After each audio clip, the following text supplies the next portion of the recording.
ہمارا کسی سیاسی جماعت سے قطعاً کوئی تعلق نہیں ہوتا. ہماری پارٹی کل بھی یا حسین تھی, ہماری پارٹی آج بھی یا حسین ہے. پہچان ہماری کل بھی علی ولی اللہ تھی, پہچان ہماری آج بھی علی ولی اللہ ہے. ہم ہر اس حکومت کے دوست ہیں جو حسین کی دوست, ہم ہر اس حکومت سے پیار کریں گے جو حسین سے پیار کرے گی. لہٰذا مولانا فضل الرحمان نے ٹرک پہ کھڑے ہو کے میڈیا کے سامنے, پوری دنیا کے میڈیا کے سامنے انہوں نے کہا یہ ساری اسلامی قیادتیں میرے ساتھ ہیں, ہم اس الیکشن کو نہیں مانتے کیونکہ اس میں دھاندلی ہوئی ہے. یہ الیکشن صاف نہیں تھا, یہ الیکشن شفاف نہیں تھا. ہمیں اس دن سے تسلی ہو گئی ہے, جو بات 1400 سال سے ہم کہہ رہے تھے تب تو نہیں مان رہا تھا, آج تو مانا ہے. ہم بھی 1400 سال سے یہی کہہ رہے ہیں کہ نبی کے جانے کے بعد دھاندلی ہے.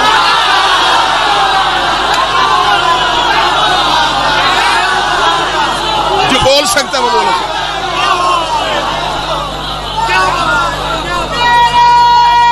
بسم اللہ سب.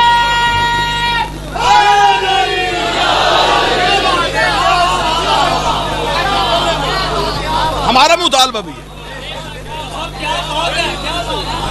ہمارا مطالبہ بھی یہ ہے کہ فیصلے میرٹ پہ نہیں ہوئے. قاضی صاحب تبدیلی پڑھ رہے تھے, احتساب ابھی صرف سیاستدانوں کا ہوا ہے. بڑا اچھا ہو گیا کہ احتساب کا عمل شروع ہو گیا. ایک ہمارے ملک کا وزیر اعظم رہنے والا اسے احتساب کے کٹہرے میں کھڑا کر کے ایک مثال تو قائم ہو گئی نا کہ حاکم کا احتساب بھی ہو سکتا ہے.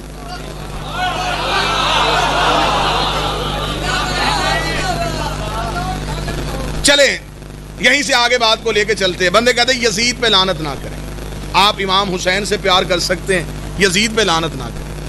ہمیں بندے کہتے ہیں یزید پہ لعنت نہیں کرنی چاہیے. جب حج کرنے چاہتے ہو وہاں سے نماز پڑھ کے آتے, شیطان کو کنکر کیوں مار کے آئے ہو؟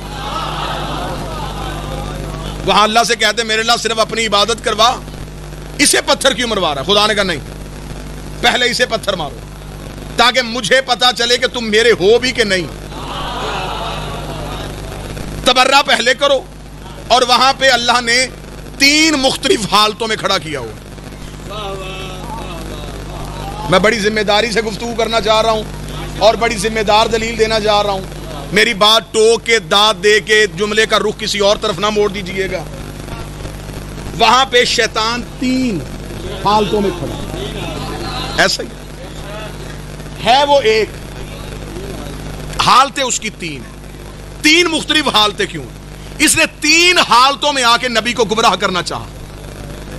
خدا نے کہا قیامت تک اس کے 3 کرداروں پہ لعنت کرو. پہلا کردار کیا؟ جب حضرت ابراہیم حضرت اسماعیل کو لے کے گھر سے چل پڑے, شیطان نے پہلا حملہ کیا نبی کے گھر. اسے نبی کے دروازے پہ دستک دی. اندر سے حضرت ابراہیم کی بیوی اسماعیل کی ماں. بی بی دروازے پہ آ کھڑی, کون ہے؟ کہنے لگا بی بی تیرا ہمدرد ہوں. کیوں آیا ہے؟ بی بی پوچھنے آیا ہوں ابراہیم اسماعیل کو کہاں لے گیا؟ بی بی نے کہا ابراہیم کے دوست کے گھر دعوت ہے, وہ دعوت پہ ساتھ لے کے گیا. اس نے کہا جانے دے بی بی, دعوت پہ کوئی نہیں. ہاتھ میں چھری, دوسرے ہاتھ میں رسی, تیرے بیٹے کو ذبح کرنے گیا ہے. آخر ماں تھی, ہاتھ کلیچے میں آیا, تھوڑا ذبح کرنے گیا. اس نے کہا ہاں بی بی مجھے پروگرام کا پتہ ہے کہ ذبح کرنے گیا. بی بی نے کہا پھر میں کیا کروں؟ اس نے کہا کیا کرنا, جلدی کا دروازہ کھول. وہ جا رہا ہے, جا کے رستہ روک, بیٹا واپس لے کے آ جا. ابھی اس نے اتنا کہا دروازہ کھول اور ابراہیم کو روک. بی بی نے پردے کے اندر کہا لا حول ولا قوت, تو شیطان ہے. اس نے کہا بی بی باہر تو نکلی نہیں, اندر میں آیا نہیں, تجھے کیسے پتا چلا میں شیطان ہوں؟ فرمایا جو نبی کی بیوی کو حق کے مقابلے پہ گھر سے باہر نکالے وہ کل بھی شیطان تھا, وہ آج بھی شیطان.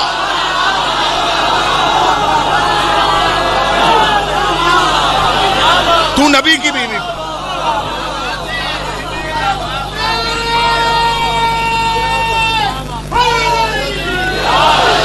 تو نبی کی بیوی کو اگر حجت کے سامنے لے کے جا رہا تو تو بندہ نہیں, تو آواز میری آپ تک آ رہی ہے نہیں؟ اللہ سلطانی صاحب کو صحت والی زندگی دے اور مجلس پہ مکمل خرچہ کرنے کی توفیق عطا فرمائے.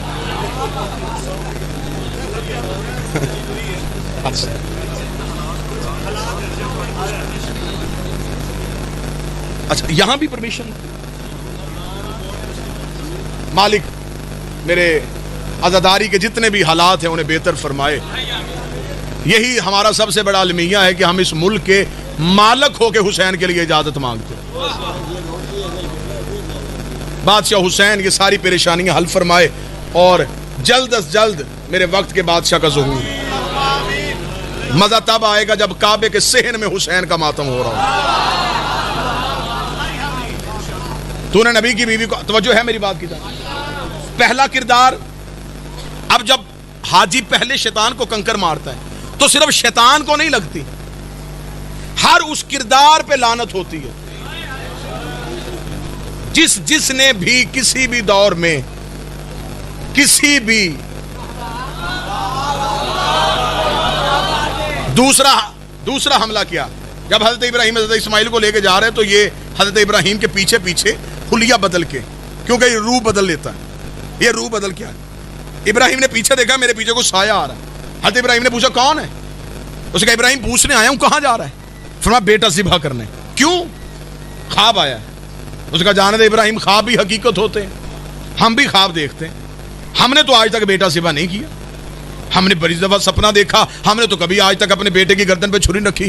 اتنا کہنا تھا اسماعیل کے سامنے, ابراہیم نے نہ پیچھے مڑ کے دیکھا. حضرت ابراہیم نے دیکھے کہا خدا تجھ پہ لعنت کرے, تو شیطان ہے. اس نے کہا ابراہیم تو نے کیسے پہچانا؟ فرمایا جو نبی کو اپنے جیسا سمجھے. وہ کل بھی شیطان تھا, وہ آج بھی شیطان ہے. اب اس کا مطلب جب دوسرے شیطان کو کنکر ماری جاتی ہے صرف کو نہیں لگتی,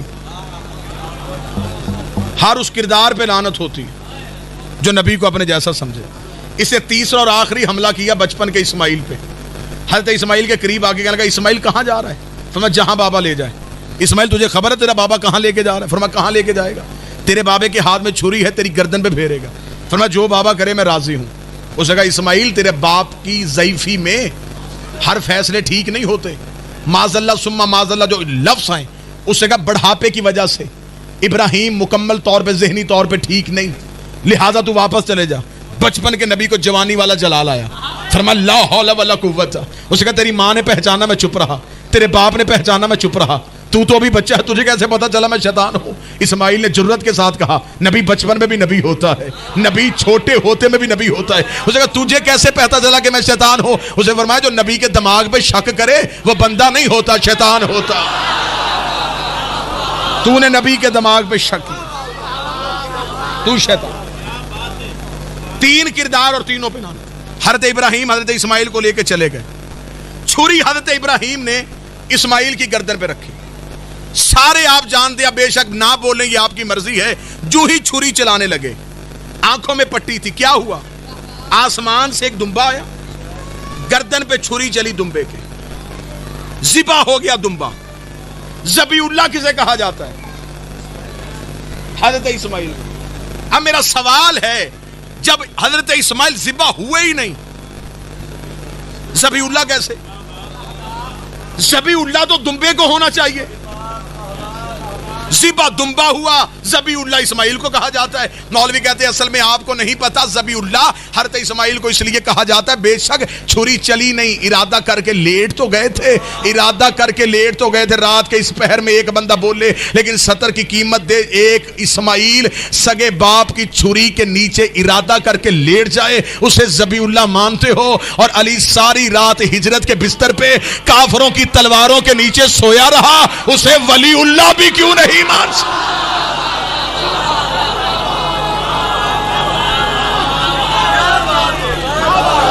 ایک چھری کے نیچے, ایک چھری کے نیچے. اور یہ لفظ ہے قبلہ تشریف فرما ہے. حضرت ابراہیم نے حضرت اسماعیل سے کہا اسماعیل چھری ہے. فرمایا بابا چلا, مجھے صبر کرنے والوں میں پائے گا. ہجرت کی رات رسول نے کہا یا علی میرے بستر پہ موت ہے.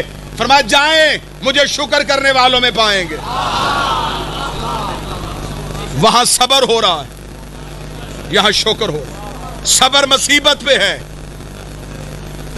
شکر نعمت پہ ہے. ابراہیم کے بیٹے میں, ابو طالب کے بیٹے میں یہ فرق تھا.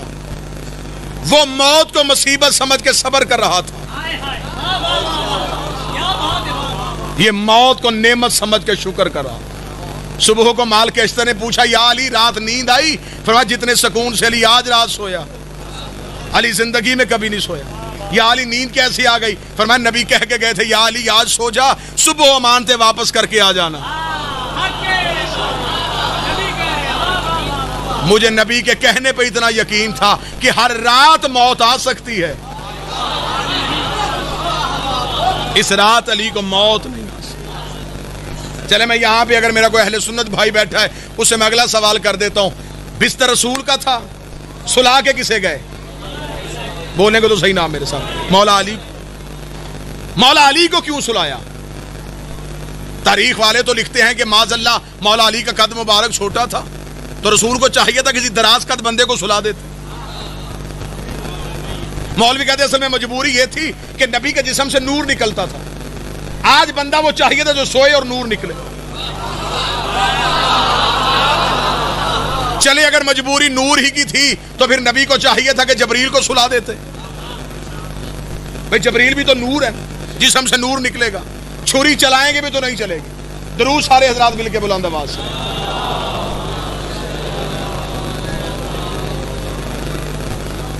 پھر بھی بلند آواز سے صلوات۔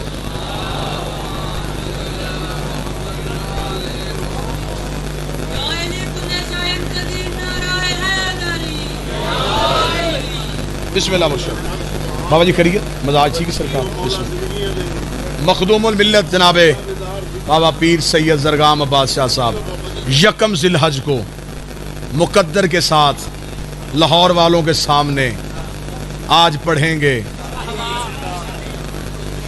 جس نے آج پیر زرگام شاہ کو نہیں سننا اس نے پھر پورا سال ہی نہیں سننا۔ اللہ بابا جی کی زندگی کرے، صحت کے ساتھ سلامتی رہے۔ جبریل کو کیوں نہیں سلایا؟ اس لیے کہ جبریل نوکر تھا۔ آخری سطر برداشت کیجئے گا، جو محمد ایک رات کے لیے اپنے بستر پہ جبریل جیسا نوکر نہیں بٹھاتا وہ اپنے بعد اپنے ممبر پہ کسی امتی کو نہیں بٹھا سکتا۔ دکھ یہی رلا گیا کہ مسلمانوں نے اسماعیل کی چھری یاد رکھی، اکبر کی برچھی بھول گئے۔